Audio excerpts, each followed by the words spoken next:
एक गोष्ट अशी आहे की एखाद्या स्टेटमेंटवरून एखादं आंदोलन उभं राहावं अशी परिस्थिती नाही आहे. शेवटी झालेल्या स्टेटमेंटचा वापर करून हे केलं जातंय. हे कितपत योग्य आहे याच्यावर कॉमेंट देण्याएवढा मी मोठा नाही. भारताची जनता याच्यावर विचार करेल. शेवटी अतिशय चांगलं असं प्रशासन आदरणीय मोदी साहेबांनी या देशाला दिलेलं आहे. आणि आपली 10-15 वर्षापूर्वी कशी स्थिती होती, आपण परदेशात गेल्यानंतर आपल्याकडे कुठल्या नजरेने बघितलं जातं आणि आपल्याकडे आज किती आदराने बघितलं जातं. जे लोक परदेशामध्ये प्रवास करतात, दुसऱ्या देशांना भेटी देतात, त्यांनाच हा फरक जाणवू शकतो. अगदी प्रत्येक आपल्याकडे किती एअरपोर्ट होते, आज किती आहेत, किती मेडिकल कॉलेजेस होती, आज किती आहेत, या सगळ्याचं आपण शेवटी तुलना केली पाहिजे. आणि जी प्रगती गेल्या 40 वर्षामध्ये होऊ शकली नव्हती ती त्यांनी 10 वर्षामध्ये करून दाखवलेली आहे.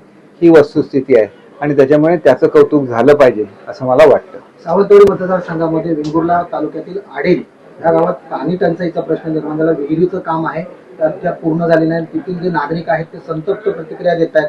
यावरती तुम्ही काही? निश्चितपणे मी व्हिडिओना सूचना देईन, त्यांना त्या गावाला भेट द्यायला सांगेन आणि आवश्यकता असेल तर तिथं टँकरद्वारे पाणी देण्याची सुद्धा व्यवस्था केली जाईल. मी आताच कलेक्टर मॅडमशी बोलतो, कारण आपला टँकरमुक्त जिल्हा आहे. अशा परिस्थितीमध्ये हे होता कामा नये. तरी पण का झालंय याची मी 100% चौकशी करेन. भाई, एक महत्त्वाचं पर्यटनाच्या दृष्टीने तुम्ही नेहमीच पुढाकार घेत असता. सिंधुदुर्ग जिल्ह्याच्या दृष्टीने गुलदार जी नौका काही दिवसांपूर्वी मिवतीच्या रॉकच्या समुद्रात करण्यात आली. तुम्ही कसं पाहता याकडे? पर्यटनाला चालना आणखी मिळेल? निश्चितपणे चालना मिळेल, परंतु ही इकोसिस्टीम आहे. इकोसिस्टीम डेव्हलप व्हायला काही वेळ द्यायला लागतो. त्याच्यामुळे गुलदार नौका बुडवल्यानंतर मासे त्याला आपलं घर बनवतात आणि तसं घर बनवल्यानंतर ज्यावेळेला स्कुबा डायव्हिंग त्या भागामध्ये होईल त्यावेळेला माशांच्या वेगवेगळ्या प्रजाती या लोकांना बघायला मिळतील. आणि त्याच्याचबरोबर ज्यावेळेला प्रवाह वाढत असतात त्यांना काही आधार सुद्धा लागतो.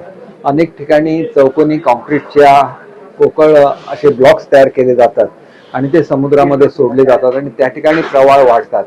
आता असं एक स्ट्रक्चर मिळालेलं आहे, त्याच्यावर सुद्धा प्रवाह वाढेल अशी मी अपेक्षा करतो. शेवटी ही असलेली प्रवाह हे सिंधुदुर्ग जिल्ह्याचं एक खजिना आहे आणि तो खजिन्याचं संवर्धन झालं पाहिजे या दृष्टीने. आणि त्याच्याचबरोबर प्रत्येकाला स्कुबा डायव्हिंग करता येतं असं नाही.